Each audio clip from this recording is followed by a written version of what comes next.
Bapa, setiap kami yang ada di tempat ini bukan karena kuat gagah kami, bukan karena hebat kami, tapi oleh karena kebaikan Tuhan, oleh karena kemurahan Tuhan yang tercurah dalam hidup kami Tuhan. Kami mengucap syukur pagi ini Tuhan, kami ada sebagaimana kami ada sebab Tuhan baik, sebab Tuhan itu baik bagi setiap kami Tuhan. Terima kasih buat penyertaan Tuhan di sepanjang minggu ini Tuhan. Terima kasih Yesus, terima kasih Bapa. Dan saat ini Tuhan kami memuji menyembah Tuhan lebih lagi Tuhan. Beracaralah Tuhan, Engkau ambil ibadah kami Tuhan, Engkau ambil alih Tuhan. Kuasai Tuhan, setiap hati pikiran kami tunduk di dalam otoritas Tuhan, di dalam nama Tuhan Yesus. Dan juga hamba-Mu Tuhan yang akan menyampaikan kebenaran firman-Mu Tuhan, berkati, Tuhan urapi, sampaikan apa yang menjadi isi hati Tuhan bagi setiap kami. Kami percaya firman-Mu membangun setiap kami, firman-Mu menegur setiap kami, firman-Mu membangkitkan setiap kami Tuhan. Terima kasih Bapa, terpujilah nama Tuhan. Setiap kuasa-kuasa kegelapan, pekerjaan setan, iblis, roh jahat yang coba-coba untuk menguasai hati pikiran kami, yang coba untuk mengganggu pikiran kami, kami hancurkan kuasa yang kami tolak di dalam nama Tuhan Yesus. Keluar dari hidup kami, keluar dari area ini di dalam nama Tuhan Yesus Kristus. Terima kasih Tuhan, kami siap memuji menyembah Kau lebih lagi. Hanya di dalam nama Tuhan Yesus Kristus kami berdoa dan mengucap syukur. Mari umat yang percaya sama-sama katakan amin. Berikan tepuk tangan bagi Tuhan kita. Haleluya, haleluya. Sebab Tuhan yang berkuasa dalam hidup kita.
Betapa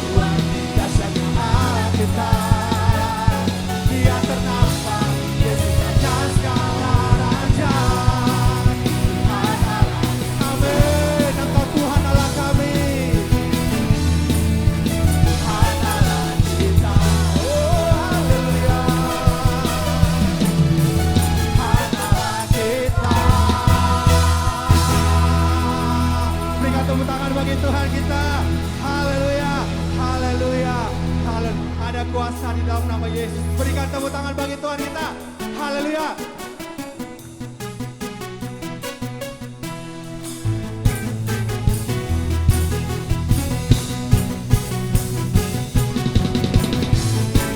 Mari sama-sama bertepuk tangan memuji Tuhan kita.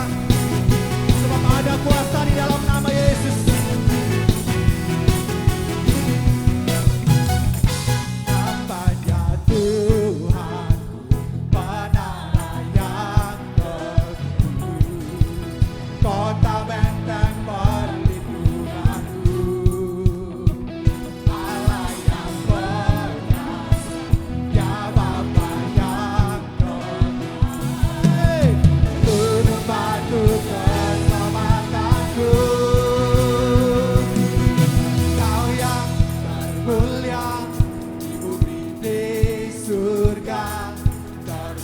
Perkasa selamanya. Engkau yang berkuasa, yang berkuasa di dalam segala hal. Ada kuasa dalam nama. Amin. Haleluya.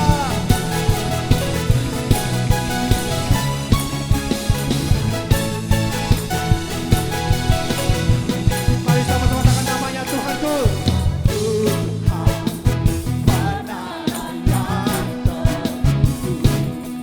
Kota benteng perlindunganku, Allah yang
tepuk tangan yang paling dahsyat bagi Tuhan kita. Bapak Ibu silakan untuk duduk kembali. Puji nama Tuhan. Kita percaya bahwa Tuhan kita bangkit dan hidup dan naik ke surga, menandakan bahwa Dia berkuasa atas segalanya. Amin.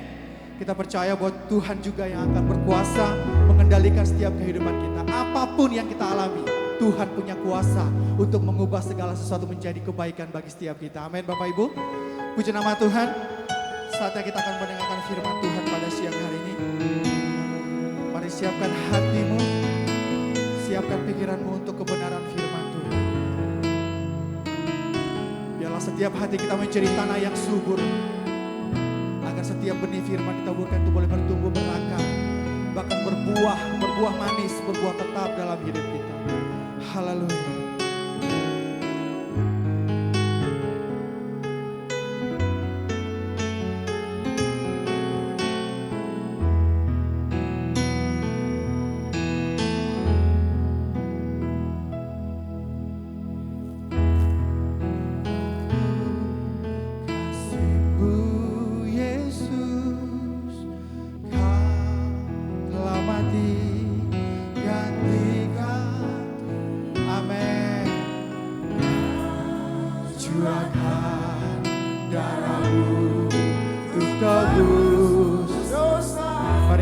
Dari awal katakan tak terukur kasih-Mu Yesus.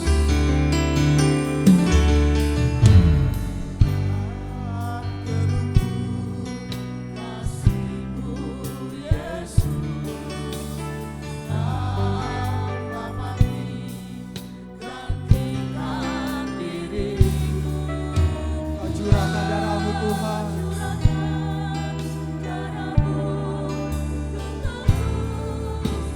Mari katakan layaklah Kau Tuhan. Kau Tuhan dipuji dan disembah dengan segenap hatiku. Layaklah. Amin. Dipuji dan disembah dengan segenap jiwa ragaku.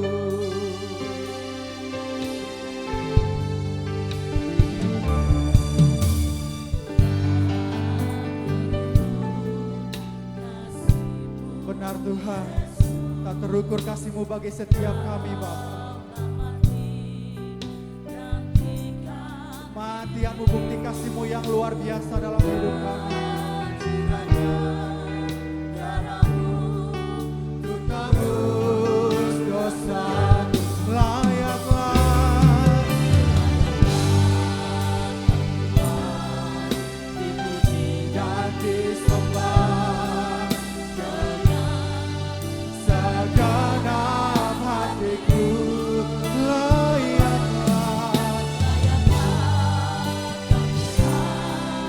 Dipuji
dipuji dan disembah dengan segenap hatiku.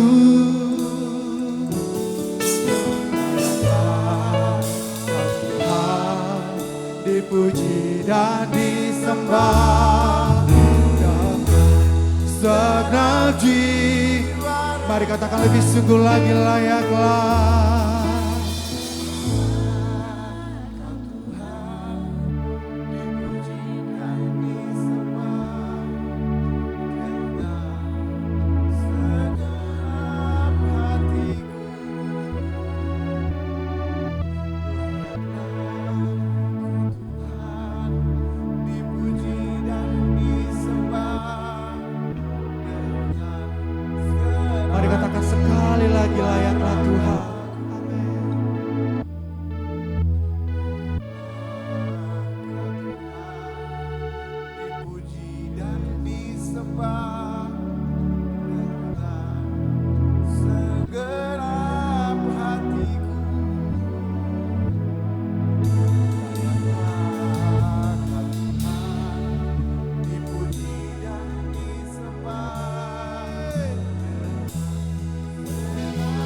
sama-sama katakan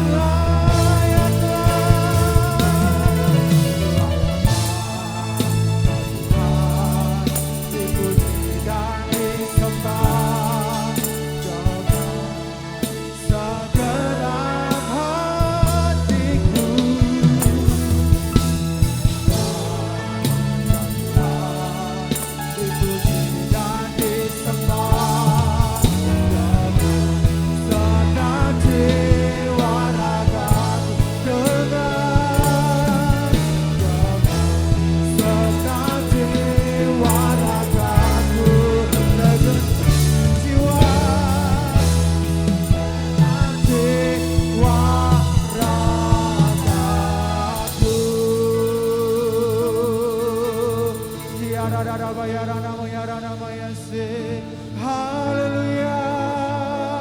Layaklah kau disembah Tuhan, layaklah kau ditinggikan, layaklah kau yang dimuliakan. Kirabayaranamu yaranama yaranama yase. Haleluya. Layaklah segala bangsa memujimu, layaklah segala yang bernafas memuliakanmu. Kirabayaranamu yaranama yaranama yaranama yase. Kirabayaranamu yaranama yase. Kirabayaranamu.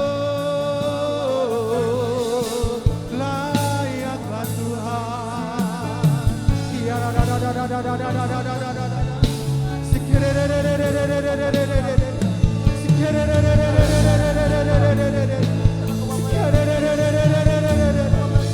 Biar yang bernafas memuji Engkau Tuhan, biar yang bernafas memuji Engkau Yesus.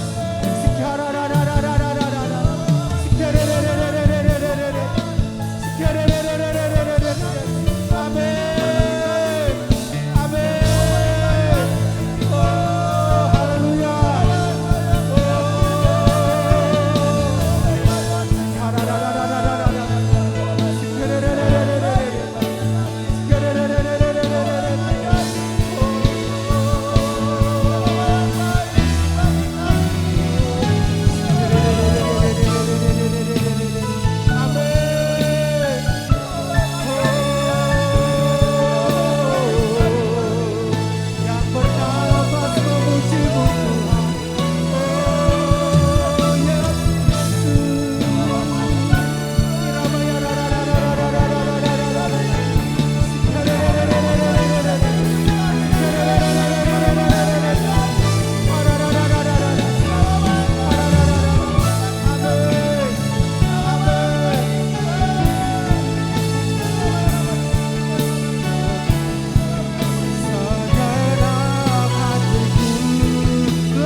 dan disembah dengan segenap hatiku. Tuhan dipuji dan disembah dengan segenap jiwa ragaku, dengan segenap jiwa ragaku. Segenap jiwa ragaku. Naikkan pujian bagi Tuhan. Oh haleluya, oh haleluya, haleluya, oh haleluya. Glory bagimu Tuhan, glory bagimu Tuhan. Haleluya, haleluya. Oh haleluya. Terima kasih Bapa. Engkau Tuhan kami, Engkau Allah kami. Engkau yang layak dipuji, ditinggikan dan sembah. Jalan-jalan-Mu agung, jalan-jalan-Mu ajaib Tuhan. Sungguh besar Engkau Tuhan. Tidak ada satupun di semesta ini yang lebih besar daripada Engkau Tuhan. Hanya Engkau Tuhan, hanya Engkau. Terima kasih Bapa, terima kasih Tuhan, hari ini kami berkesempatan berkumpul, bersekutu Tuhan. Kami menaikkan puji-pujian sembah kami ke hadapan-Mu Bapa. Sungguh suatu kesempatan yang luar biasa bagi kami Tuhan. Sungguh suatu anugerah bagi kami Bapa. Terima kasih Tuhan Yesus yang baik. Bapa, saat ini kami mau duduk diam di bawah kaki-Mu Tuhan. Kami mau menerima yang terbaik dari Tuhan. Kami mau mendengarkan suara-Mu. Ya Gembala yang agung, kami mau mendengarkan Tuhan firman-Mu Tuhan. Kami mau Tuhan roh kami dikenyangkan oleh roti hidup itu Tuhan. Mari Tuhan bersabdalah bagi kami Tuhan. Tegur kami, bangun kami, dan sertai kami. Ubah kami Tuhan, semakin lebih baik lagi, semakin lebih baik lagi. Sehingga indah dalam pandangan-Mu Bapa. Terima kasih Tuhan, kiranya urapi hamba-Mu, sembunyikan dia di balik besar kasih salib-Mu Tuhan. Hamba-Mu yang tidak sempurna ini biarlah Tuhan boleh menyampaikan firman-Mu yang sempurna itu Bapa. Bicaralah buat kami semua masing-masing tanpa terkecuali Bapa. Kami siap mendengarkan firman-Mu. Di dalam nama Tuhan Yesus Kristus kita sama-sama katakan amin.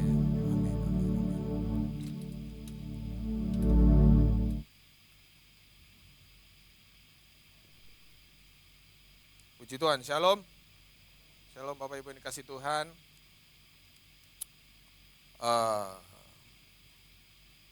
Selamat memperingati kenaikan Tuhan Yesus kita. Suatu event yang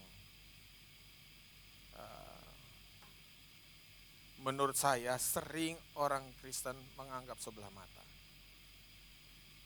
Sering orang Kristen menganggap Natal itu yang terhebat, perayaan yang terhebat itu Natal. Habis itu ada apa? Paskah.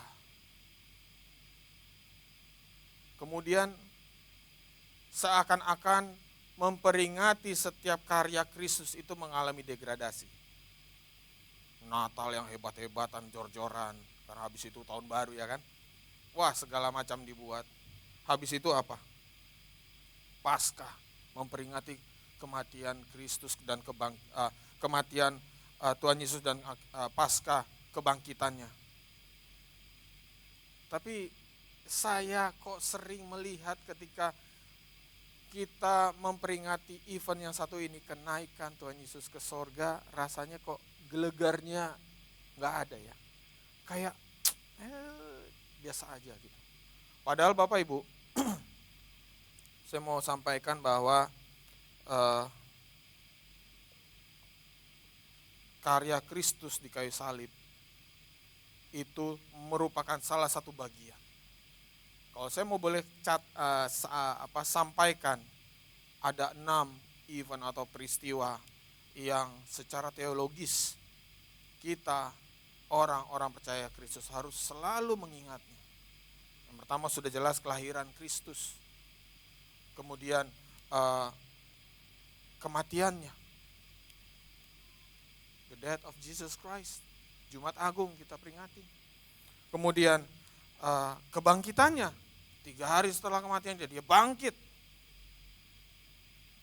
Hanya dialah satu-satunya manusia yang bangkit tidak mati lagi, membuktikan dia siapa sebenarnya. Kemudian dia tidak hanya bangkit, dia naik ke sorga. Kemudian yang kelima, event yang tidak kalah pentingnya untuk kita ingat dan kita jiwai dengan sungguh-sungguh adalah pencurahan Roh Kudus. 10 hari ke depan kita akan memperingati hari itu, hari pencurahan Roh Kudus. Kemudian Bapak Ibu, ini yang belum terjadi. Kedatangan Kristus yang kedua kali. Keenam peristiwa ini sebenarnya sungguh harusnya dimaknai lebih bagi orang-orang percaya. Bagaimana kita nanti menghadapi hari kedatangan Kristus. Kita persiapkan hidup kita lebih hebat lagi dari biasanya.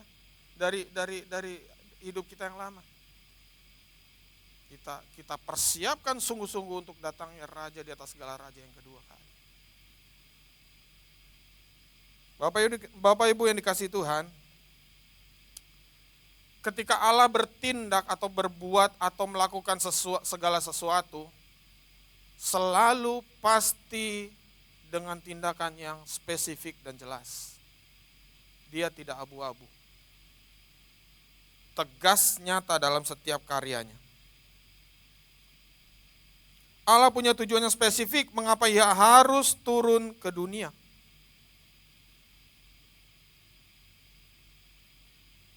Kemudian setelah dia turun ke dunia, dengan cara apa? Bisa nangkap di situ ya Bapak Ibu ya. Dengan cara apa? Yesus Kristus turun ke dunia, lahir ke bumi, tidak menjadi anak raja. Why? Pertanyaannya kenapa? Loh, lahir jadi anaknya seorang konglomerat kah? Anak seorang pejabat kah? Lahir dari anak seorang raja? Bukankah itu yang terbaik? Seorang anak yang lahir dari raja pasti nantinya besarnya jadi raja. Tapi kenapa Yesus memilih dia lahir di tengah keluarga yang sederhana?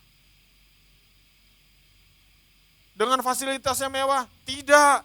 Dia lahir di kandang domba. Why?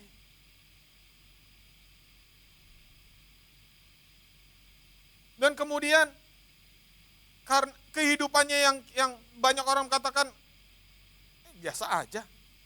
Dia harus mati dengan hina di kayu salib. Laki-laki kita bisa katakan, why? Tapi percayalah Bapak Ibu. Setiap tindakan Allah nggak pernah salah sasaran. Setiap firman-Nya yang sudah disampaikan tidak akan pulang sia-sia, kata firman Tuhan. Dan akan terlaksana. Allah tahu apa yang dia lakukan. Dan dia tahu apa yang dia mau. There must be reason. Pasti ada alasan. Mengapa ketika dia mati di kayu salib, 3 hari dia bangkit. Oke lah, kita bisa katakan, oh iya dia mau menyatakan kuasanya. Siapa manusia yang bisa bangkit dari kematian? Tidak ada, cuma dia. Oh iya, yes. Tapi pertanyaannya kenapa dia harus balik ke sorga? Ketika dia sudah menjadi besar di bumi ini, orang yang bangkit dari kematian, walaupun matinya terhina, tapi dia bisa bangkit dari kematian. Kenapa dia harus sia-siakan kesempatan ini? Bukankah orang yang bangkit dari kematian itu omongannya pasti didengar? Ya enggak? Dan ketika dia bangkit dari kematian berarti dianggap dia sangat berkuasa. Kenapa dia sia-siakan itu? Kenapa dia harus pergi meninggalkan bumi? Naik ke sorga. Ada big why di situ. Mengapa? Mengapa? Tapi hari ini kita akan belajar beberapa tujuan.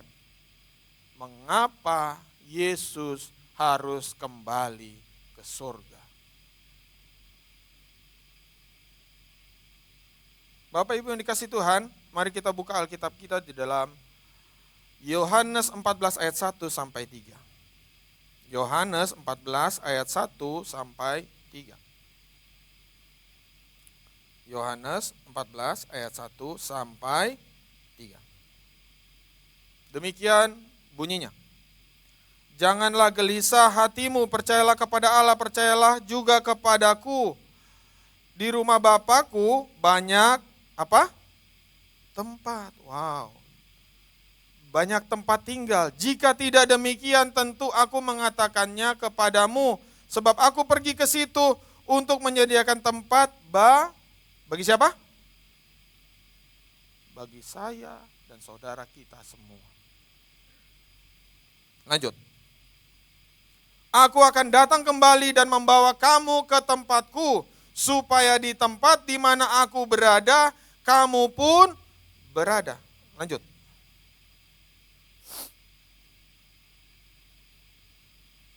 Dalam Yohanes, masih lanjut ayat 4. Dan kemana aku pergi, kamu tahu jalan ke situ. Lanjut di Kisah Para Rasul, Kisah Para Rasul 1 ayat 8 dan 9. Kisah Rasul,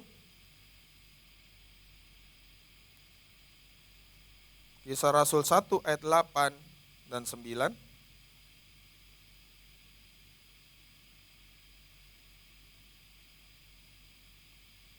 Tetapi kamu akan menerima kuasa kalau Roh Kudus turun ke atas kamu, dan kamu akan menjadi saksiku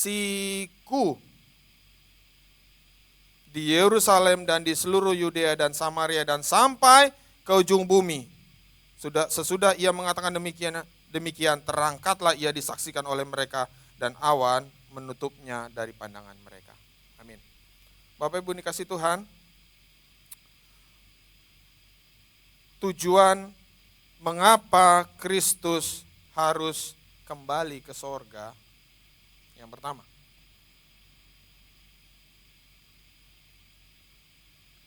next.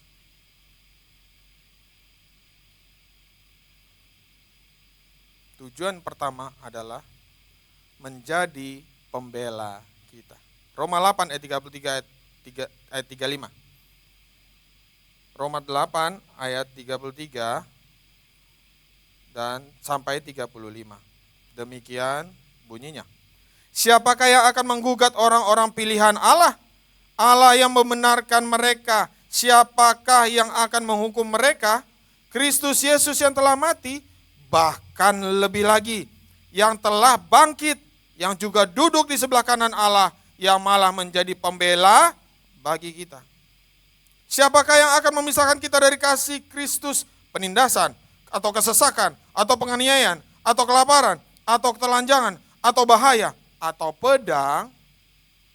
Bapak Ibu yang dikasih Tuhan, rupa-rupanya tujuan Yesus Kristus kembali ke sorga adalah menjadi pembela kita. Bapak Ibu yang dikasih Tuhan, kita sekarang rupanya punya lawyer. Kita punya pembela. Pembela dari siapa Bapak Ibu? Kenapa kita harus dibela? Pembela dari musuh kita, lawan kita, yaitu si iblis, kuasa kegelapan. Bapak Ibu dikasih Tuhan, Alkitab katakan musuh kita itu bukan darah dan daging, tapi roh-roh jahat, penguasa-penguasa di udara. Saya seringkali tekankan bahwa apa yang kita hadapi, seringkali kita berpikir bahwa masalah kita adalah orang lain. Padahal sebenarnya tidak. Sebenarnya musuh kita adalah penguasa-penguasa di udara dan roh-roh jahat yang bisa saja menguasai orang lain.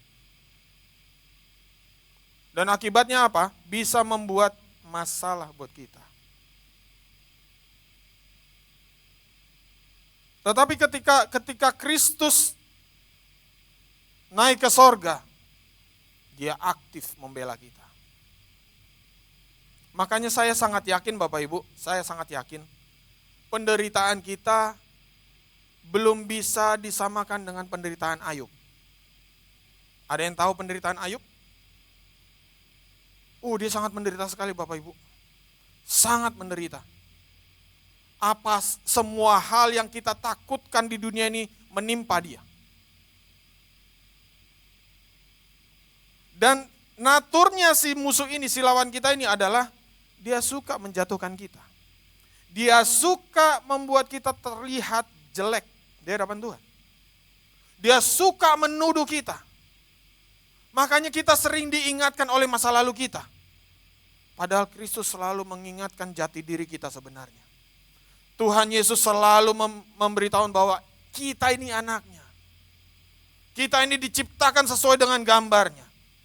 Tapi iblis, dia suka mengingatkan masa lalu kita. Masa-masa gelap kita. Kau kan gini, kau kan gitu, kau kan gak layak. Yang akibatnya apa? Janganlah aku melayani, aku belum siap. Gak bisa lah aku melayani karena aku begini, begitu. Iblis suka menuduh kita. Iblis suka mendakwa kita. Ayub didakwa di hadapan Tuhan. Coba kau angkat pagar perlindunganmu. Enggak lama. Enggak lama pasti dia akan meninggalkan engkau. Baik. Tapi sayangkan nyawanya, kata Allah. Apa yang terjadi? Dalam hitungan waktu yang sangat singkat, kekayaannya hilang. Kekayaan yang dimilikinya yang membuat dia orang terpandang di daerahnya. Kekayaan yang mungkin bisa dihitung, dia itu menjadi salah satu mungkin kalau zaman sekarang mungkin milioner, salah satu orang terkaya. Kalau zaman itu dia adalah orang yang sangat teramat-amat kaya. Kalau anak sekarang bilangnya tajir melintir katanya. Dalam hitungan waktu yang sangat singkat, kekayaannya hilang. Ada yang mau seperti itu? Tapi bisa saja terjadi. Belum sampai selesai kagetnya ketika dia dengar anak-anaknya semuanya mati. Ada yang mau mengalami hal itu? Saya rasa tidak ada, tapi bisa saja terjadi. Semua dalam satu paket dalam waktu yang singkat. Selesai sampai situ, kesehatannya diambil. Iblis nggak berhenti sampai dia ngambil semua apa yang dia punya. Dia mau, he want to take it all, semuanya. Dia geragas, dia mau semuanya. Dia mau Ayub itu sampai menderita.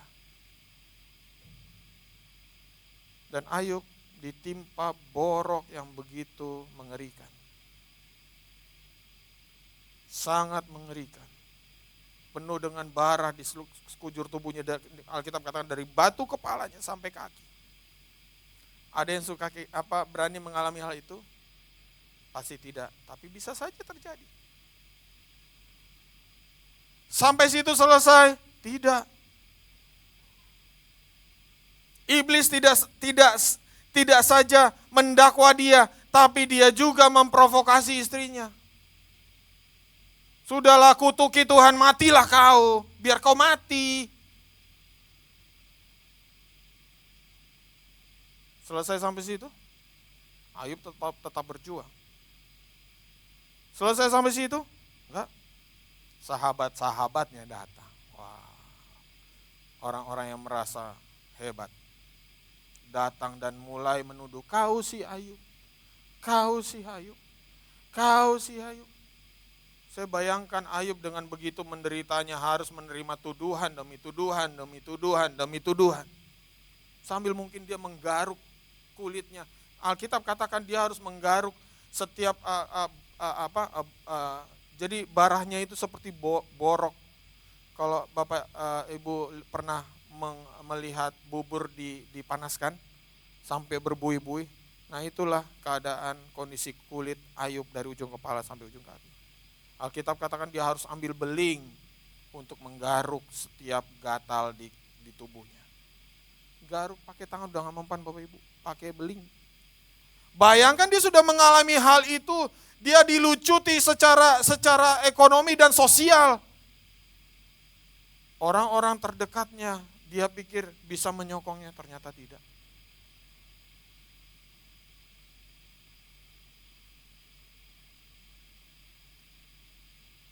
Nah Kristus, saya secara pribadi yakin, dia datang ke dunia dan dia kembali ke sorga. Dia katakan dia menjadi pembela kita. Bapak Ibu, apapun yang kita hadapi hari-hari ini, setiap pergumulan yang sedang kita hadapi hari-hari ini, Kristus, Yesus Kristus aktif membela kita.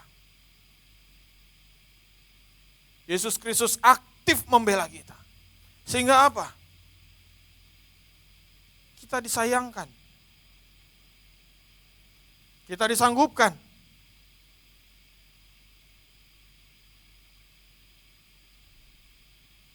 Kristus kembali ke sorga menjadi pembela kita dan kita sudah ditebus, ingat ya. Kita sudah ditebus. Artinya kita layak, hubungan kita sudah beres di hadapan Allah. Kita bukan seteru Allah lagi. Sehingga kita pun menjadi satu tim sama pembela kita. Kalau di pengadilan, ya, terdakwa dan pembela harus kompak. Betul atau betul? Kalau nggak kompak, apa yang terjadi? Kacau balau. Saya masih ingat salah satu keluarga saya ketika di pengadilan, pembelanya membela, tapi ternyata tidak maksimal kerjanya. Akhirnya apa? Kalah.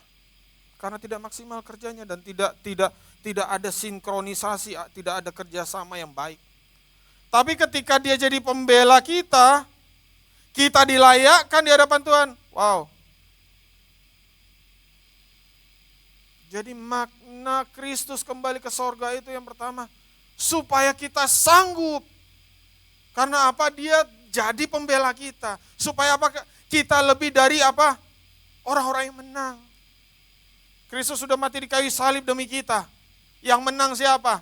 Kristus. Demi siapa? Demi kita. Kristus menang, kita ikut menang. Enak gak tuh? Pembela kita bukan pembela dunia. Yang kalau lapar cari makanan. Pembela kita dari Kristus.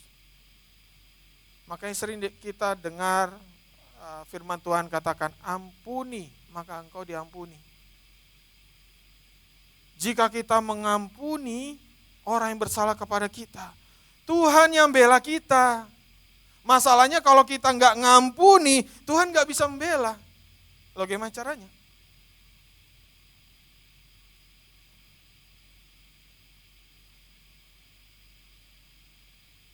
Ia memisahkan kita dari tuduhan-tuduhan setan itu. Dia memampukan kita untuk melalui segalanya. Makanya kenapa rasul-rasulnya rela mati, tersiksa. Bahkan Petrus di penjara, Paulus di penjara. Mereka sukacita, kenapa? Karena mereka yakin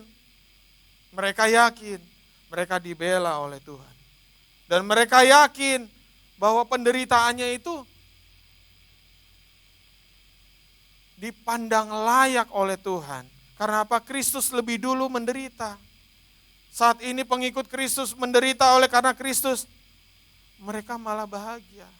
Itulah makanya kenapa kekristenan dari awal gereja mula-mula ditindas, tapi apakah punah? Tidak. Semakin berkembang, semakin melebar, cepat dan masif. Makanya musuh kekristenan sebenarnya bukan adalah penindasan. Musuh kekristenan sebenarnya rasa nyaman. Ketika pengikut Kristus sudah rasa nyaman, dia akan berhenti. Dia akan berhenti, menikmati santai. Tetapi ketika mulai dipersekusi, saya masih ingat waktu itu saya baca artikel RRT di tahun 2000 sekian di masa depan. Disinyalir bisa saja terjadi pengikut Kristus di negara itu menjadi nomor 1 di dunia paling banyak. Padahal kita tahu penindasan pengikut Kristus di negara itu banyaknya minta ampun. Hingga detik ini orang tidak bisa menyembah Kristus dengan bebas. Harus diatur oleh negara. Didikte mereka. Bapak Ibu yang dikasihi Tuhan, Kristus pun sudah menunjukkan kepada kita melalui firman-Nya di dalam Yohanes 17 ayat 12. Di mana dikatakan, selama aku bersama mereka, aku memelihara mereka dalam namamu, yaitu namamu yang telah engkau berikan kepadaku. Aku telah menjaga mereka dan tidak ada seorang pun dari mereka yang binasa selain daripada dia yang telah ditentukan untuk binasa. Supaya genaplah yang tertulis dalam kitab suci. Bahkan ketika Kristus masih di dalam dunia ini, dia telah bersafaat. Dia sudah bersafaat. Dan dia gak akan bohong kalau dia bilang, dia akan membela kita. Dia gak akan bohong. Karena dia aktif, bersyafaat. Dan Bapak Ibu, itulah yang diinginkan Tuhan kita dalam kehidupan kita.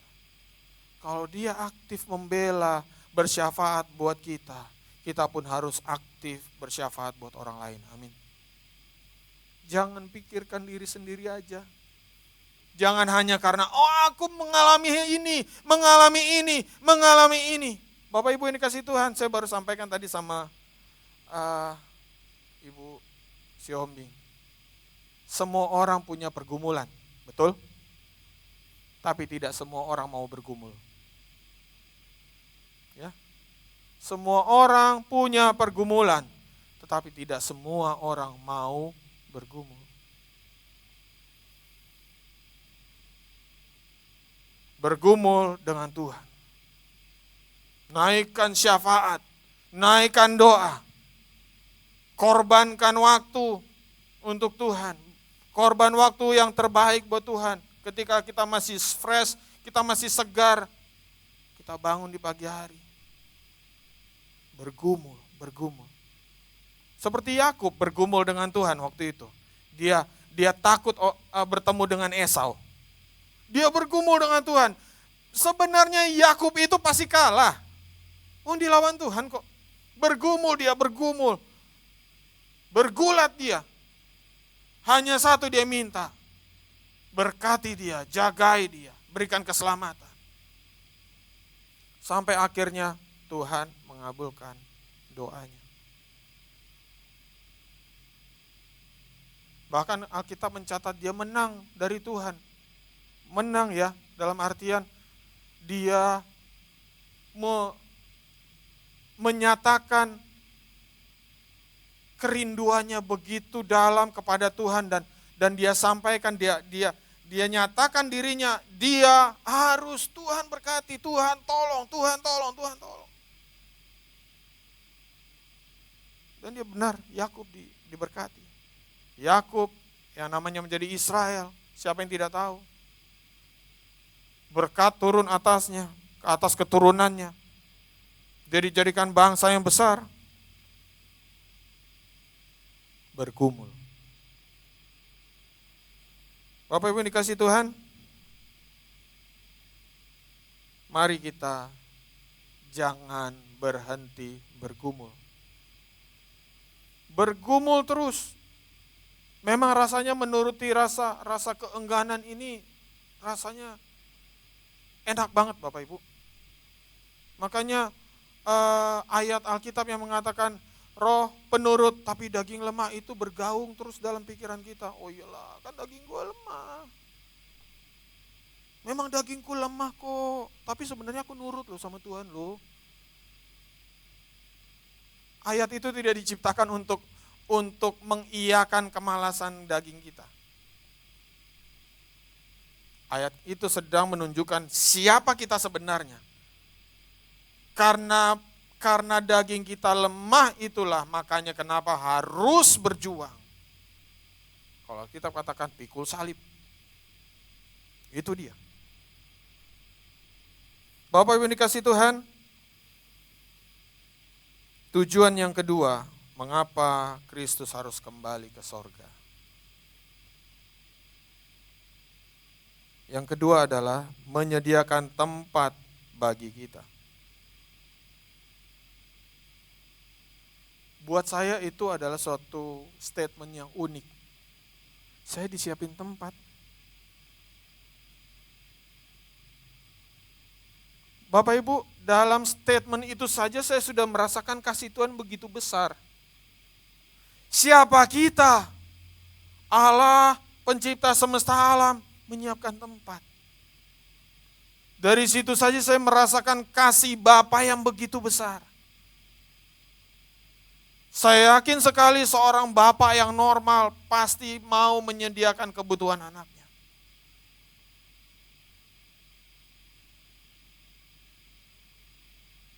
Saya ingat mertua saya pernah, saya dengar dari istri saya, saudari ipar saya tinggal di Belanda. Nah ketika waktu itu papa mau renovasi, saya dengar dia mau menyiapkan kamar untuk mereka kalau mereka pulang. Itulah hati Bapa. Itulah hati Bapa. Dia siapkan tempat buat kita.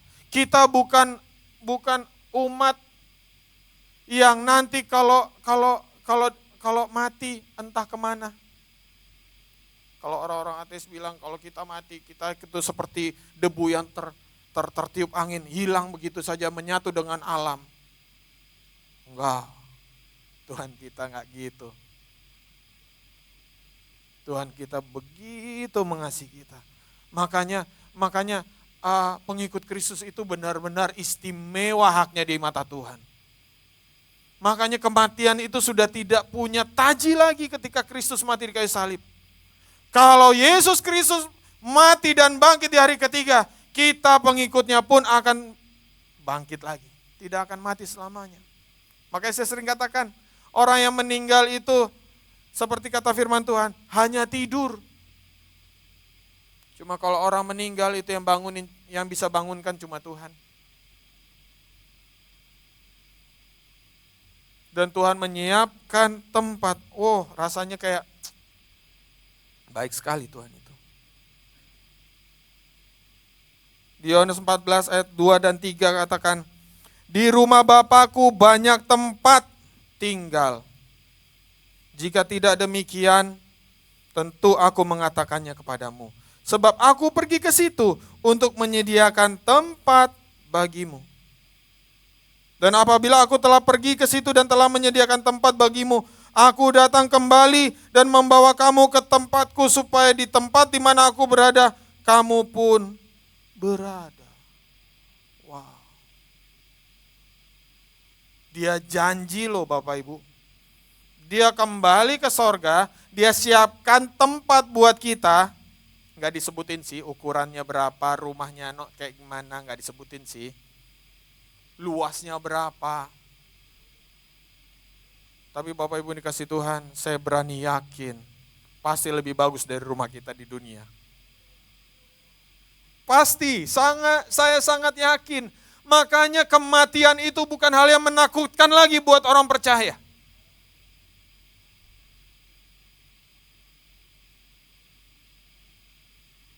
Bahkan suatu keuntungan. Makanya Paulus katakan apa? mati adalah keuntungan baginya. Hidup untuk Kristus. Jadi nggak ada ruginya. Nggak ada yang perlu ditakutkan mengenai kematian itu.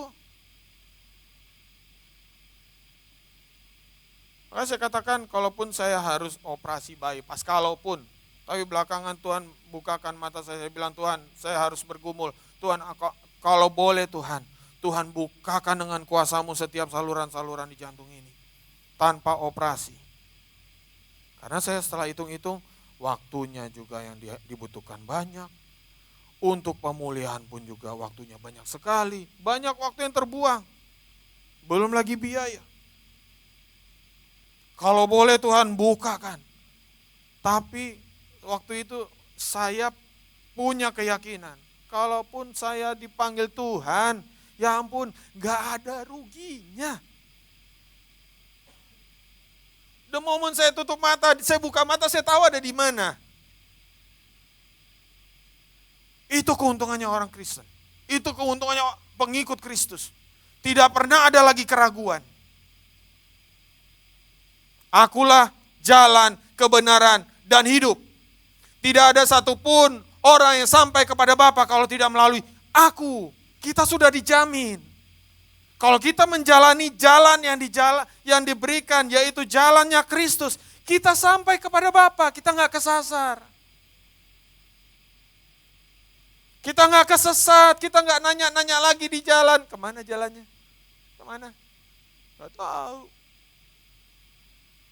Hanya orang yang pernah ke sorga yang berhak memberitahukan jalan ke sorga. Hanya Kristus Yesus sudah sampai ke sorga. Dan dikatakan dia akan datang kembali. Ngapain Bapak Ibu? Dia jemput kita. Jangan ragukan natur Bapa di dalam Allah kita. Dia Bapa yang terbaik. Semua Bapa di bumi ini pasti kalah nilai kebapaannya dibanding Bapa di sorga. Dia sangat mengasihi kita. Dia rela melakukan segalanya.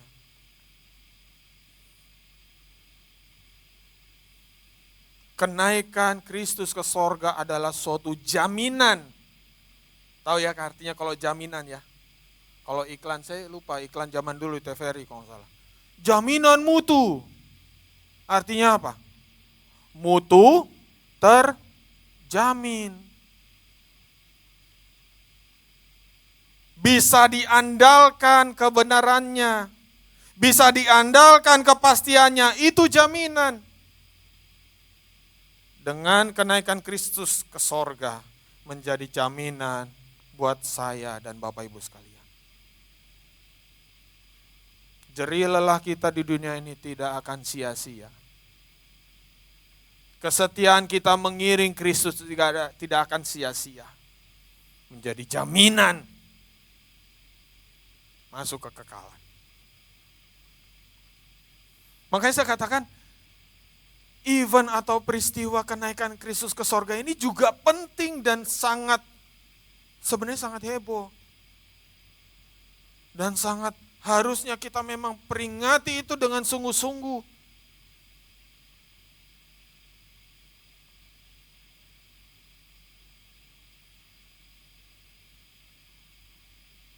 Pengharapan pasti. Ia pergi bukan meninggalkan kita sendirian. Waktu Kristus naik ke sorga, tahu nggak perasaannya para muridnya? Seperti anak ayam kehilangan induk. Bayangkan selama ini mereka berjalan bersama Kristus, melihat segala macam keajaiban dan melihat bagaimana kuasa Kristus. Dan mereka semua terlindungi. Tidak ada satupun yang teraniaya di zaman Kristus 3,5 tahun di bumi ini. Mereka aman terlindungi. Ketika mereka lihat Kristus terangkat ke sorga, rasanya apa? Khawatir, cemas. ketakutan.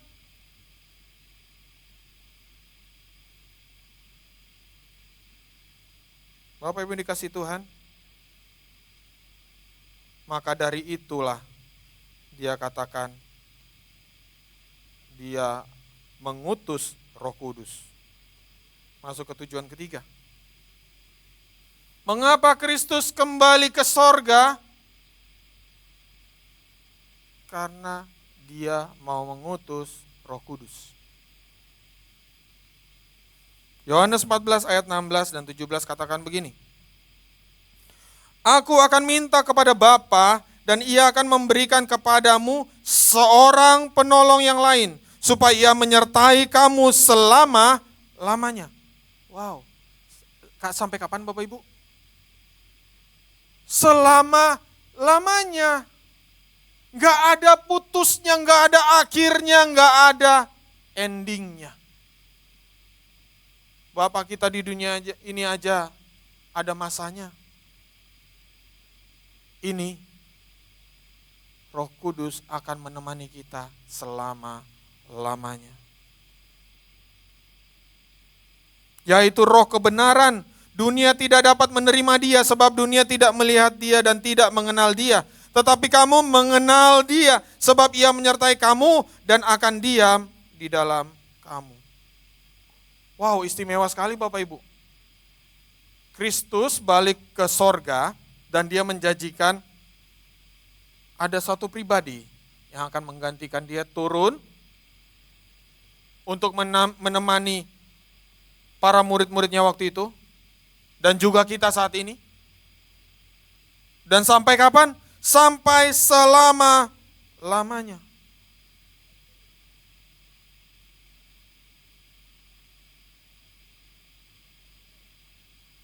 Makanya Kristus katakan waktu dia sebelum naik, dia katakan kamu harus tinggal di kota. Kalian itu harus tinggal dulu di kota sampai kalian diperlengkapi oleh kuasa dari tempat tinggi. Sampai Roh Kudus turun memperlengkapi mereka dengan kuasa, mereka lay low dulu. Kamu jangan kemana-mana, diam di satu tempat dulu. Sampai Roh Kudus tercurah, barulah kamu diperlengkapi dengan kuasa. Makanya gak heran Bapak Ibu ketika Roh Kudus tercurah. By the way Bapak Ibu, saya mau sampaikan sesuatu, mungkin Bapak Ibu mungkin ada pemahaman agak sedikit berbeda. Jadi begini, hari Pentakosta bukanlah hari pertama kali Roh Kudus itu bekerja di bumi ini. No, enggak. Roh Kudus sudah ada dan bekerja di bumi ini, bahkan di saat bumi ini atau penciptaan itu terjadi. Kalau Bapak Ibu baca di Kejadian 1 ayat 1, di mana ada roh melayang-layang di atas air. Roh Kudus sudah ada. Jadi bukan berarti waktu pencurahan Roh Kudus baru Roh Kudus turun, dadah, bukan. Tetapi itu saatnya Kristus memperkenalkan sebuah pribadi. Jadi itu saatnya Roh Kudus diperkenalkan. Makanya tidak heran Bapak Ibu, kata Roh Kudus itu tidak populer di dalam bagian perjanjian lama, lebih populer di bagian perjanjian baru. Tetapi sebenarnya Roh Kudus sudah ada. Dan dia punya kuasa. Karena apa? Dia memang Allah. 3 yang esa, Bapa, Anak, dan Roh Kudus. Keistimewaannya apa ketika Roh Kudus dicurahkan? Bahkan dia bisa manunggal di dalam hidup kita. Yesus sebagai manusia tidak bisa manunggal di dalam kehidupan kita karena dia daging. Dia berinkarnasi sebagai manusia. Memang Tuhan tidak terbatas, tetapi kemanusiaan Yesus itu terbatas karena dia sebagai manusia. Tetapi ketika Roh Kudus turun, Tidak ada lagi batas, tidak ada lagi tembok, tidak ada lagi apapun yang bisa membatasi dia benar-benar berdiam di dalam kita. Makanya Alkitab katakan jangan dukakan Roh Kudus. Makanya tidak heran kalau dikatakan tubuh kita ini adalah bait Allah. Tubuh kita ini adalah bait Allah, dia yang berdiam, bait Roh Kudus kata. Dialah yang berdiam di dalam hidup kita. Entitas Roh Kudus itu. Dan sebagai akibat ketika dia ditinggal di dalam kita, dia dengan bebas bicara di dalam kehidupan kita. Kemana kita pergi dia bebas bicara, dia bisa memberitahukan kita. Sayangnya kitalah yang kurang peka. Roh Kudus selalu bicara dan pertolongannya itu sungguh di luar nalar manusia.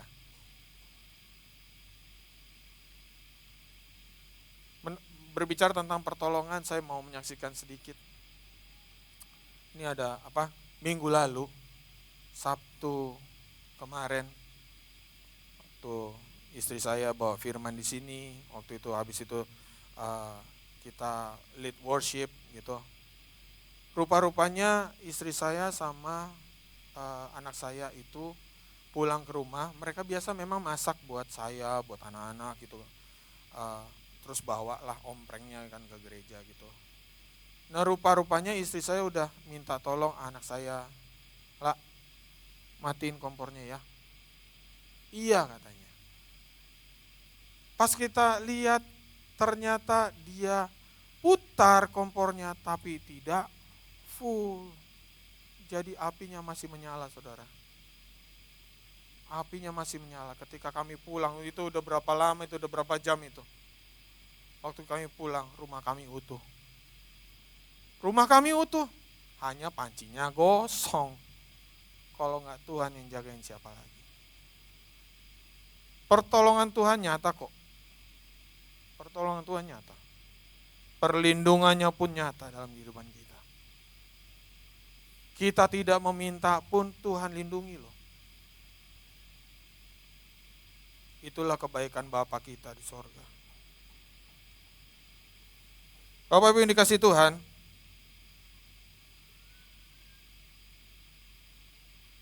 ketika Kristus naik ke sorga dan mengutus Roh Kudus, salah satu fungsi Roh Kudus adalah menyadarkan kita, menginsafkan kita dari dosa.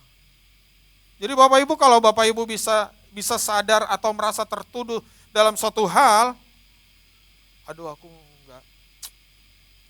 Pertama pasti merasakan aku enggak layak.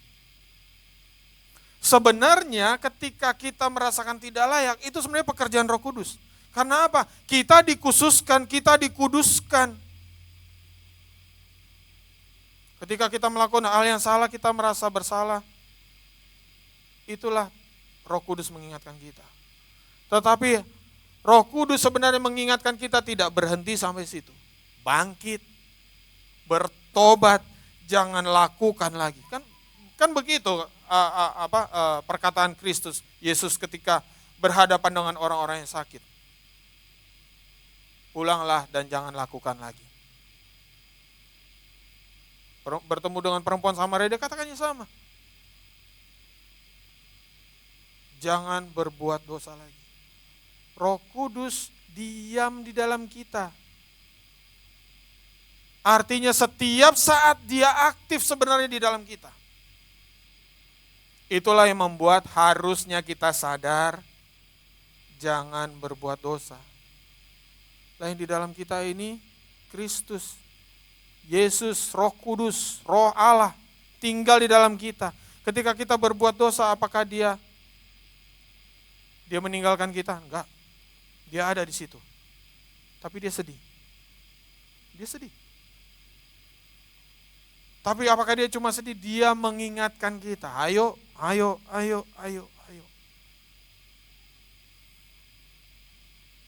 Roh Kudus tidak hanya memberikan kuasa untuk bersaksi, tetapi Roh Kudus juga mengingatkan, membangun, menghibur kita, memampukan kita, mengajar kebenaran, mengingatkan firman dan menopang dalam tantangan.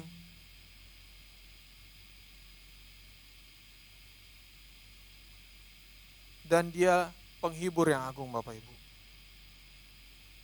Roh Kudus itu tidak pernah gagal untuk menghibur. Dia selalu mau menghibur kita dalam keadaan susah terutama. Kan kalau senang kan kita ya ingat Tuhan dah. Tapi kalau dalam keadaan susah, sebenarnya Roh Kudus itu aktif menghibur kita, menenangkan kita. Kitanya nih, kuping kita yang sensitif dengan perkataan Tuhan, perkataan Roh Kudus. Padahal dialah sang penghibur sejati.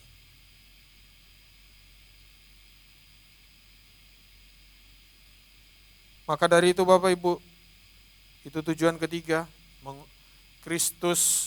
Yesus Kristus kembali ke sorga, dia mengutus Roh Kudus untuk menolong kita, memperlengkapi kita, memberikan kekuatan dan menghibur kita. Ada satu sobatku yang setia, dia tak akan pernah tinggalkan diriku. Dia gak pernah tinggalkan kita Bapak Ibu. Waktuku sendirian. Banyak yang ingin kita curahkan dalam hidup kita. Tapi susah kita untuk ungkapkan ke manusia sesama. Karena mereka juga sama-sama manusia, mereka juga sama-sama daging, mereka tidak akan bisa mengerti apa yang ada di dalam hati kita. Tapi ingat, ada satu pribadi yang mendengar dan punya empati yang luar biasa, dan dia mengerti dan merasakan, bukan hanya sekedar empati, dia memang benar-benar dia sudah tahu rasanya. Makanya kalau ketika dia menghibur, penghiburannya sejati. Itu kan. Kemudian tujuan yang berikutnya,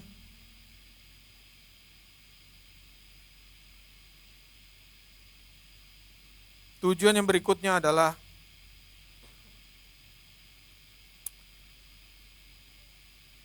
mengapa Yesus Kristus harus kembali ke sorga. Kembalinya Yesus Kristus ke sorga adalah suatu bukti kealahannya. Menjadi bukti bahwa memang hakikatnya adalah Allah. Makanya Yesus tidak ragu kalau waktu Filipus bertanya di Yohanes 14 ayat 9. Yohanes 14 ayat 9 katakan begini, kata Yesus kepadanya, telah sekian lama aku bersama-sama kamu, Filipus, namun engkau tidak mengenal aku. Barang siapa telah melihat aku, ia telah melihat Bapa. Bagaimana engkau berkata, tunjukkanlah Bapa itu kepada kami. Dengan berangkatnya dia ke sorga sebagai bukti bahwa dia memang benar-benar Allah. Dia bangkit di hari ketiga, itu sangat wow dan luar biasa. Tetapi ketika dia bangkit, dia tidak pernah mati lagi. Karena apa? Maut sudah dipatahkan. Oleh karena dia mati dan dia bangkit, dan kemudian dia kembali ke sorga, memberikan tanda pada kita bahwa kita pun suatu saat tidak akan mati lagi. Kita tidak akan mengalami kematian kedua. Karena apa? Kita akan hidup kekal selamanya bersama Kristus di sorga. Bapak yang dikasih Tuhan,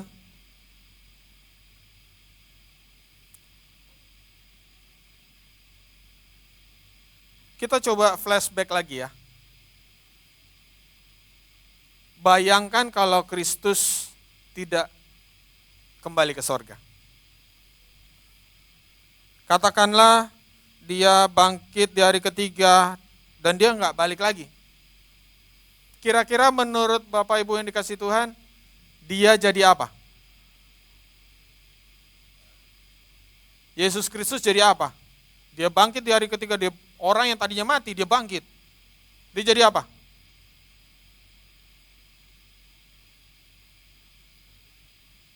jadi raja. Jadi raja. Kenapa jadi raja? Bapak Ibu yang dikasihi Tuhan, paradigma orang-orang Yahudi, orang Israel waktu itu, mayoritas mereka percaya terhadap hukum Taurat yang mengatakan akan ada Mesias yang membebaskan Israel.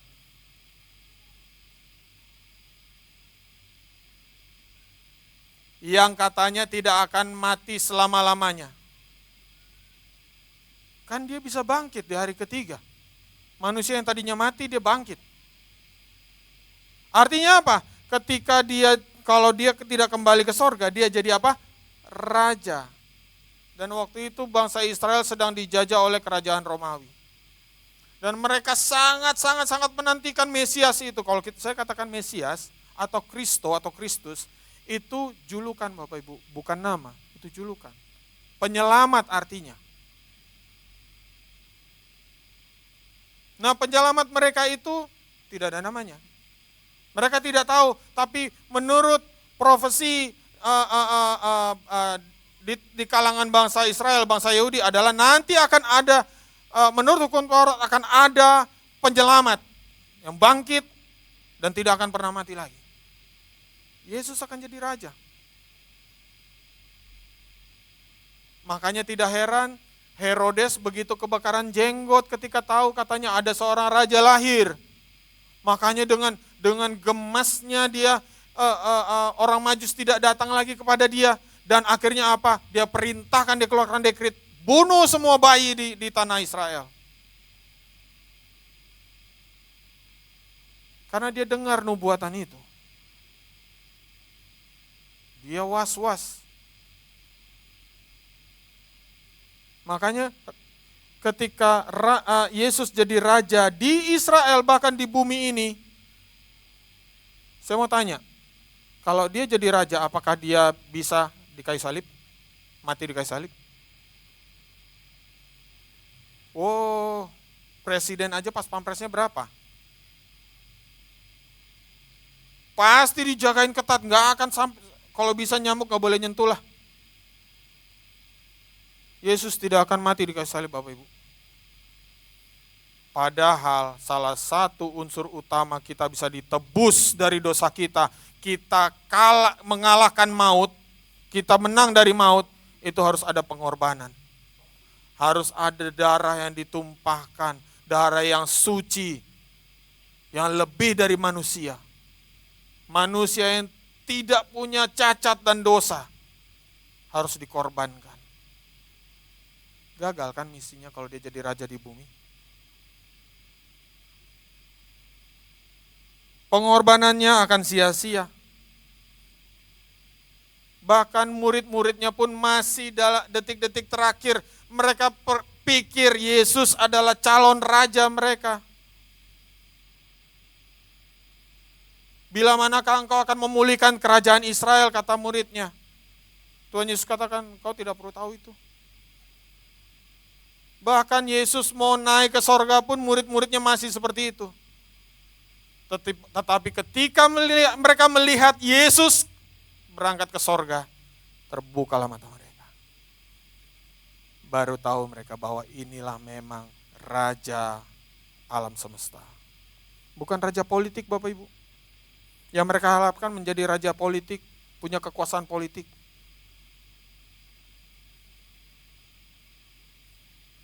Bapak Ibu dikasih Tuhan, sedemikian pentingnya kembalinya Kristus, Yesus Kristus ke sorga.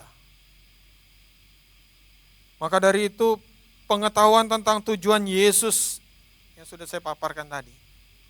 Ini bukanlah hanya sekedar informasi teologis Bapak Ibu. Bukan hanya sekedar untuk saya, oh gitu ya, oh akhirnya aku tahu ya. Enggak. Tapi dengan pengetahuan ini kita akhirnya mempunyai suatu soko guru. Ada suatu fondasi.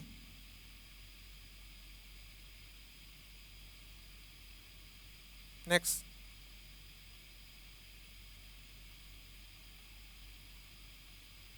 Next. Merupakan suatu pondasi, suatu dasar yang teguh. Akan apa? supaya kita punya keyakinan.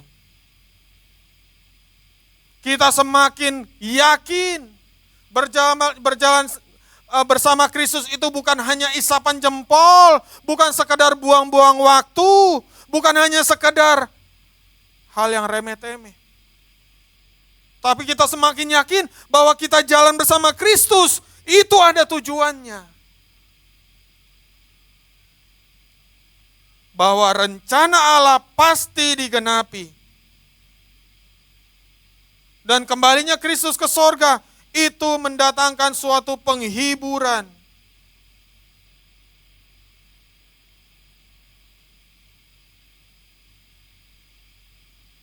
Bahwa Yesus menjadi pengantara dan pembela kita. Yesus menjadi imam antara kita dengan Allah. Dia menjadi pengantara, dia jadi pembela kita.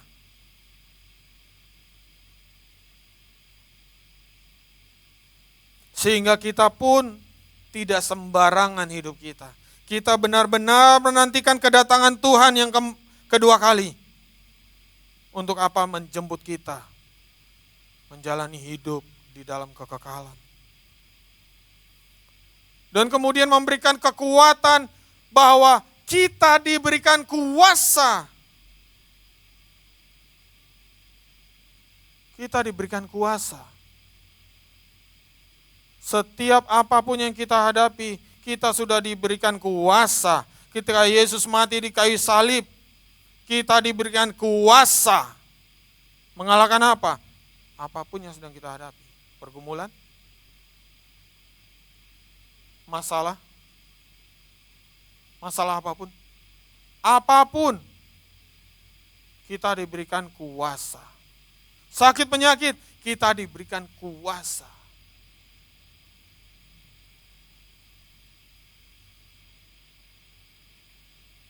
Dan kita diberikan semangat, motivasi. Kita didorong terus. Roh Kudus itu selalu mendorong kita kok Bapak Ibu. Saya nggak tahu ini fenomena fenomena yang bisa dikatakan pakem ya Bapak Ibu ya. Tapi ternyata saya pun juga mengalami dan ternyata dikonfirmasi juga ada beberapa hamba Tuhan dan anak-anak Tuhan. Kok anehnya sekitar jam 3 atau jam 4 tuh sering kebangun. Dan ada konklusi tidak resmi atau disclaimer bahwa waktu yang terbaik ketika kita dibangunkan Roh Kudus, kita duduk diam di bawah kaki Tuhan. Kita didorong terus, kita didorong. Saya bayangkan hatinya Tuhan itu berkata kepada kita, ayo, sebentar lagi, taat, setia, teguh, jangan kendor, ayo.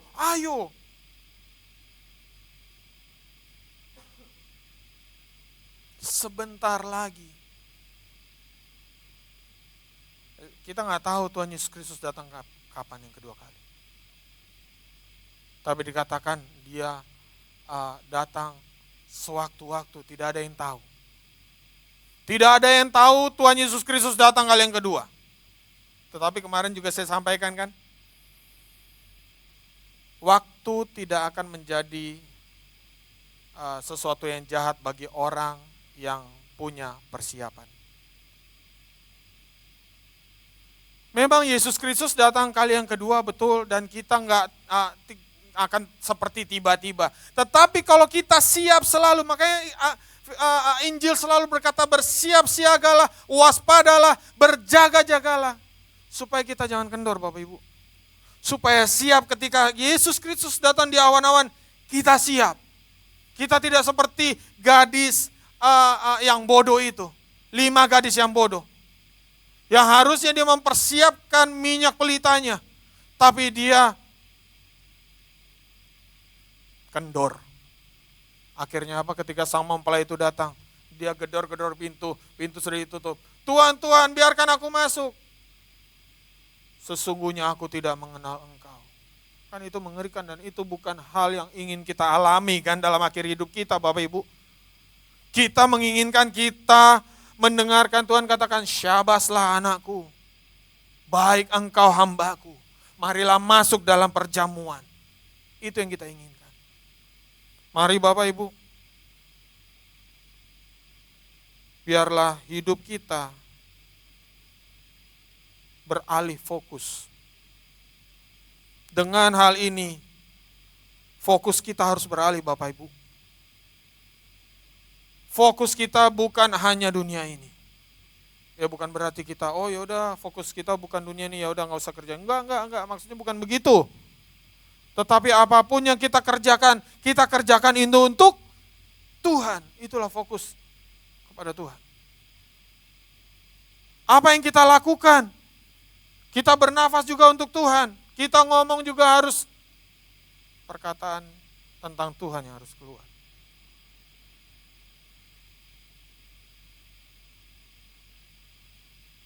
Marilah kita memandang ke depan, kepada kehidupan kekal. Tuhan sudah mempersiapkan tempat bagi kita. Tinggal bagian kita. Mau nggak kita berlomba, seperti kata Paulus, berlari-lari, fokus ke tujuan, menjadi seorang pemenang.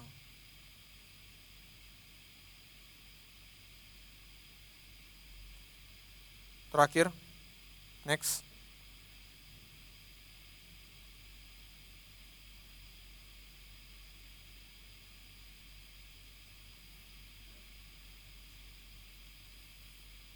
Kenaikannya bukan akhir cerita. Bapak Ibu, kembalinya Kristus ke sorga bukanlah akhir cerita, tetapi awal karyanya yang baru, terutama dalam hidup kita. Ia jadi pembela kita, ia siapkan rumah kekal dan memberikan kita kuasa melalui Roh Kudus. Ayo Bapak Ibu, saya undang bangkit berdiri. Saya undang tim Present Worship. Kenaikannya bukan akhir, tetapi awal. Semuanya, whole package kita sudah dapat Bapak Ibu. Bahkan peristiwa inilah yang tidak bisa dinikmati oleh orang-orang di dunia perjanjian lama. Yang sudah lama berlalu. Makanya kita hidup, dikatakan kita hidup di zaman anugerah. Kita mendapatkan semuanya. Ayo kita kuatkan, teguhkan jalan kita. Mari kita fokus kepada Tuhan, kita fokus pada kekekalan. Masalah kita, pergumulan kita, bukan hal yang sulit buat Tuhan. Tapi masalahnya adalah apa Pak? Mau gak kita bergumul? Kalau kata lagu apa? Yesus hanya sejauh doa. Yesus hanya sejauh dengkul kita, mau kita lipat untuk Tuhan. Berdoa selalu. Datang masuk kepada Tuhan. Menangkan perjuangan itu, menangkan pertempuran itu. Karena kita sudah diberikan kuasa. Amin. Amin untuk firman Tuhan.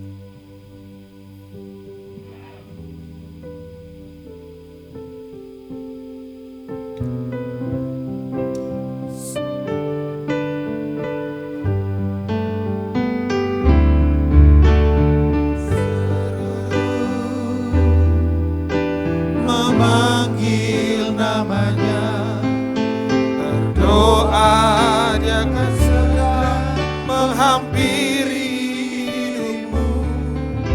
Percaya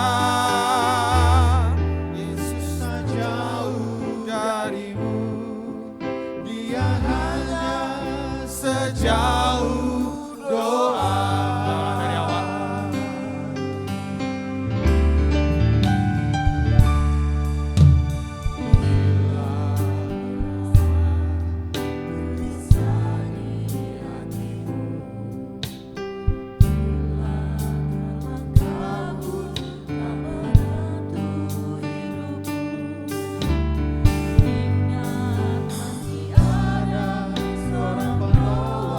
Bagi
menerima tubuh dan darah Kristus, ini bukan suatu kebiasaan. Ini adalah suatu prosesi di mana kita mengingat kasih Kristus yang begitu dalam. Setiap karyanya yang dilakukan, semua untuk kita. Orang yang dikasihi Tuhan.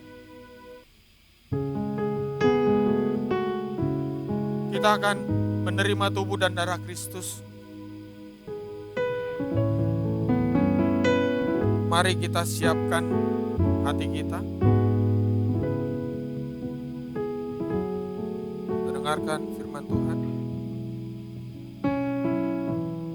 Sebab apa yang telah kuteruskan kepadamu, telah aku terima dari Tuhan, yaitu bahwa Tuhan Yesus pada malam waktu ia diserahkan mengambil roti, dan sesudah itu ia mengucap syukur atasnya. Ia memecah-mecahkannya dan berkata, inilah tubuhku yang diserahkan bagi kamu. Perbuatlah ini menjadi peringatan akan aku. Demikian juga ia mengambil cawan sesudah makan lalu berkata, cawan ini adalah perjanjian baru yang dimeteraikan oleh darahku. Perbuatlah ini setiap kali kamu meminumnya, menjadi peringatan akan aku. Sebab setiap kali kamu makan roti ini dan minum cawan ini, kamu memberitakan kematian Tuhan sampai ia datang. Bukankah cawan pengucapan syukur yang atasnya kita ucapkan syukur adalah persekutuan dengan darah Kristus? Bukankah roti yang kita pecah-pecahkan adalah persekutuan dengan tubuh Kristus? Jadi barang siapa dengan cara yang tidak layak makan roti atau minum cawan Tuhan, ia berdosa terhadap tubuh dan darah Tuhan.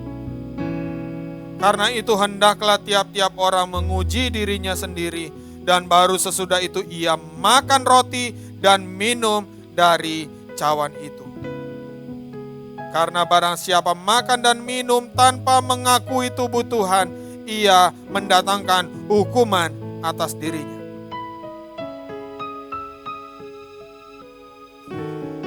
Dalam firman ini ditegaskan bahwa ketika kita terima tubuh dan darah Kristus, kita harus bertobat. Akui dosa kita di hadapan Tuhan. Dan akui Tuhan sebagai Tuhan atas hidup kita. Mari kita berdiam diri. Kita angkat doa kita kepada Tuhan dalam hati kita. Kita bereskan apa yang belum dibereskan dengan Tuhan. Kita mohon ampun. Kita deklarasikan Yesus Kristus adalah Tuhan dalam hidup kita. Mari.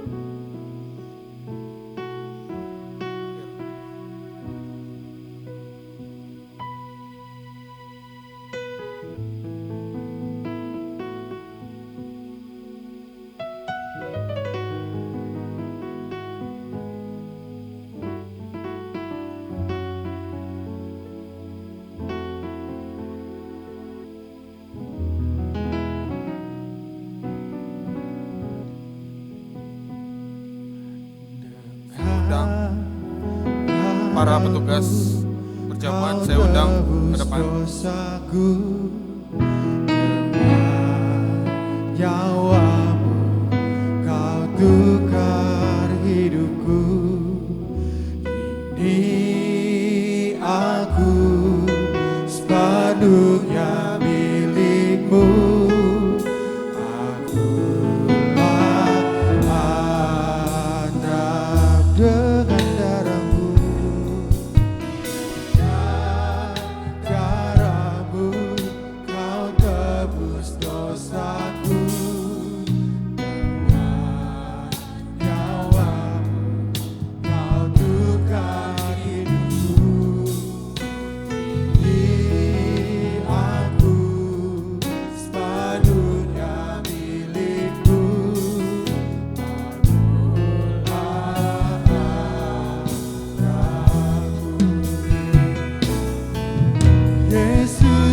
Yesus, Yesus, ku berseru. Yesus, Yesus, ku panggil namamu. Pengabdianku hanya padamu. Yesus, Yesus, Engkaulah Bapa-Ku.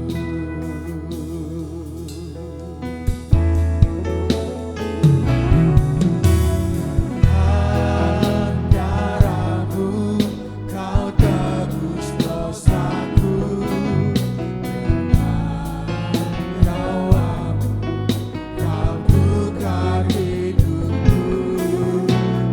Ini aku sepenuhnya milikmu.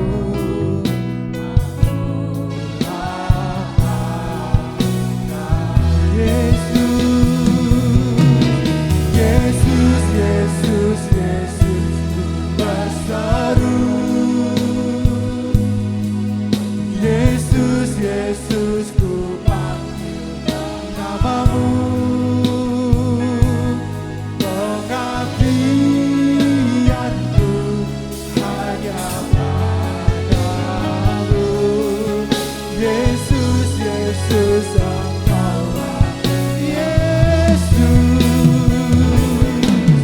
Yesus, Yesus, ku berseru. Yesus, Yesus, ku panggil namamu. Pengabdianku hanya padamu. Yesus, Yesus, Engkaulah Yesus.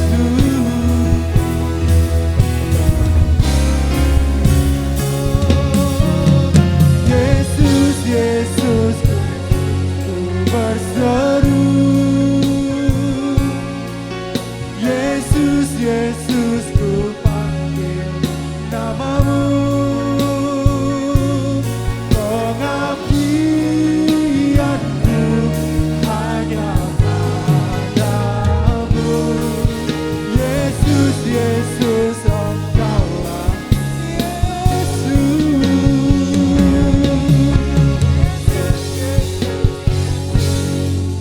Seru.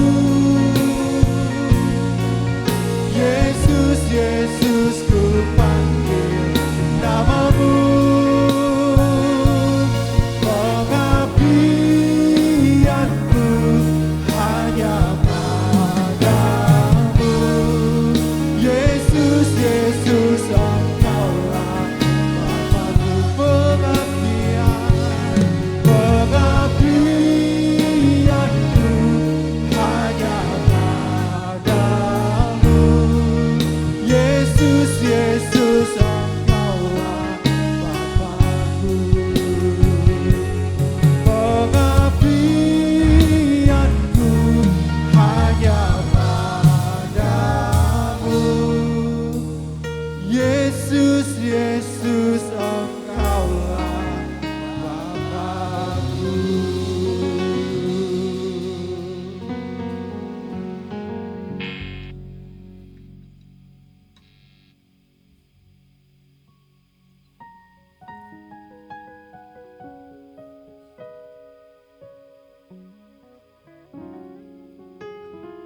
Mari kita persiapkan anggur dan roti perjamuan kita.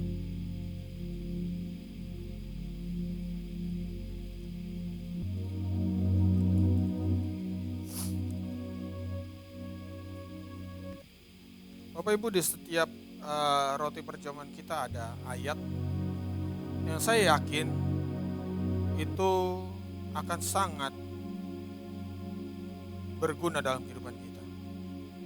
Kalau saya dapat di Mazmur 103 ayat 11 katakan begini, tetapi setinggi langit di atas bumi demikian besarnya kasih setianya atas orang-orang yang takut akan Dia. Bapak Ibu, kalau Bapak Ibu mau foto-foto nggak apa-apa.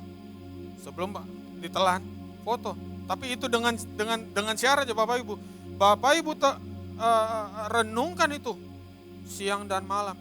Bukan hanya sekedar untuk dibagi di medsos, tetapi ketika Bapak Ibu simpan, Bapak Ibu jadikan itu menjadi bagian dalam hidup.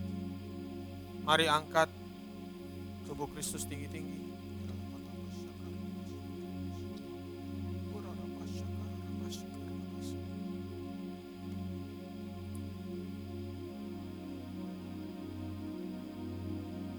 Dan ketika mereka sedang makan, Yesus mengambil roti, mengucap berkat, memecah-mecahkannya, lalu memberikannya kepada murid-muridnya dan berkata, ambillah, makanlah, inilah tubuhku. Mari kita makan roti tangan kita di dalam nama Yesus.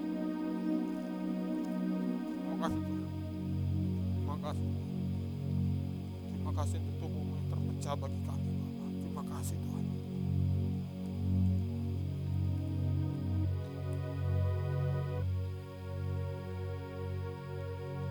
Mari kita angkat cawan anggur kita tinggi-tinggi. Sesudah itu ia mengambil cawan, mengucap syukur, lalu memberikannya kepada mereka dan berkata, minumlah kamu semuanya dari cawan ini, sebab inilah darahku, darah perjanjian yang ditumpahkan bagi banyak orang untuk pengampunan dosa. Kita minum darah Kristus dalam nama Tuhan.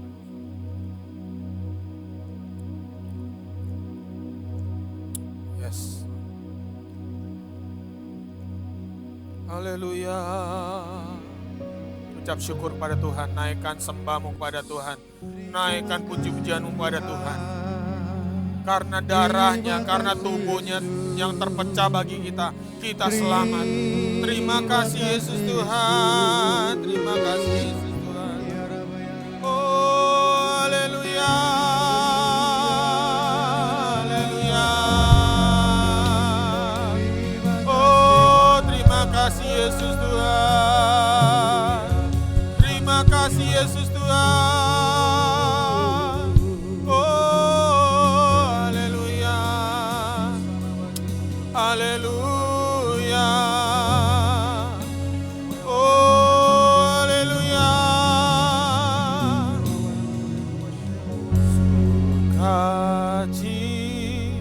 Sukacitaku penuh.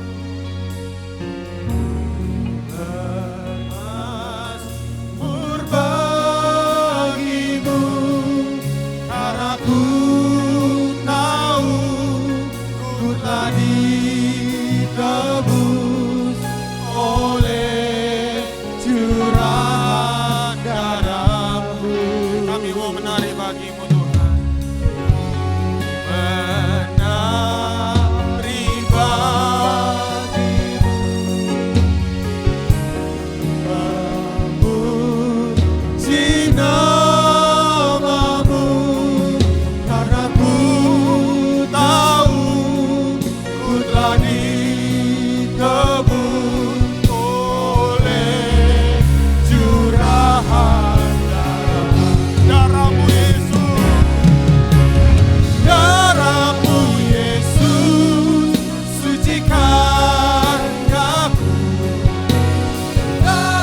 dan darah-Mu Bapa. Terima kasih Engkau sudah menggenapi setiap karya-Mu Tuhan dalam kehidupan kami. Terima kasih Tuhan. Bapa, di dalam pengiringan kami kepadamu ya Tuhan, kuatkan kami selalu Bapa. Bapa Roh Kudus, kami mohon Tuhan, terus bicara dalam hati kami Tuhan. Kuatkan kami Tuhan, tegur kami Tuhan. Halangi kami Tuhan kalau memang kehendak Tuhan, apapun itu Tuhan. Biarlah kehendak-Mu yang jadi di bumi seperti di dalam surga. Terima kasih Tuhan Yesus Kristus yang baik. Terima kasih untuk penggenapan karya-Mu Bapa. Biarlah kami tetap setia dan taat kepadamu Tuhan. Terus kami menjalani kehidupan kami bersama Tuhan. Kami menjalani hidup ini bagaikan bertanding dengan baik Tuhan. Sehingga pada saatnya Tuhan, Bapa, Engkau menjemput kami kembali. Kuatkan kami, teguhkan kami. Kami percaya Tuhan setiap pergumulan dan apapun yang sedang kami hadapi bukan masalah Tuhan. Bukan masalah. Tuhan sanggup melakukan segala perkara. Kami sanggup menanggung karena Tuhan yang menguatkan kami. Kami percaya Tuhan. Dan Tuhan yang menuntun kami ke air yang tenang. Terima kasih Bapa untuk firman-Mu. Walaupun pemberitaan firman Tuhan sampai di sini, kami sudah menikmati tubuh dan darah-Mu. Dan biarlah Tuhan terus Tuhan bicara dalam hati kami. Di dalam nama Tuhan Yesus Kristus kami sudah berdoa. Haleluya. Amin. Amin.